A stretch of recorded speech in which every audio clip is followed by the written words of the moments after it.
federal government is making major investments in healthcare across Ontario, announcing a new $3.1 billion agreement today. And joining me live now is Prime Minister Justin Trudeau with an exclusive first look at this deal that has been reached. Prime Minister, good morning. Thank you for joining us. Thank you. It's a pleasure to be here. Yeah, we'll start off with the healthcare deal. You're going to be announcing it in a couple of hours here, 10:30 Eastern Time officially.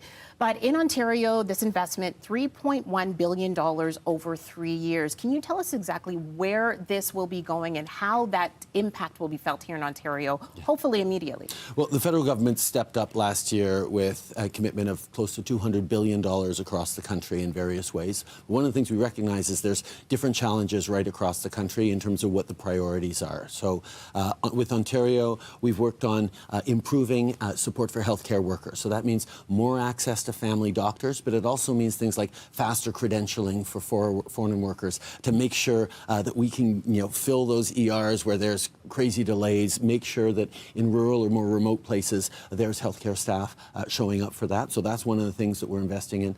The other one, mental health. We know access to mental health services is way too long, way too sparse across the country, further regions like Northern Ontario underserved, with a special emphasis on delivering mental health care to youth as well, where it's really key. And the third big bucket is around modernizing our healthcare systems. Getting rid of the fax machines, for example. We've all seen doctors' offices and hospitals that still rely on fax machines. We need to digitize, we need to modernize.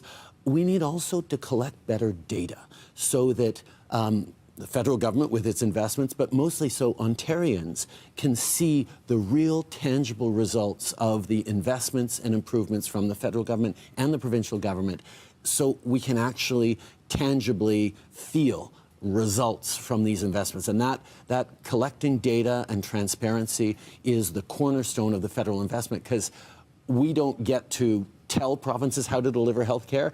That's a provincial area of responsibility, but we get to make sure that the results are being felt by Canadians, and that's how we use data.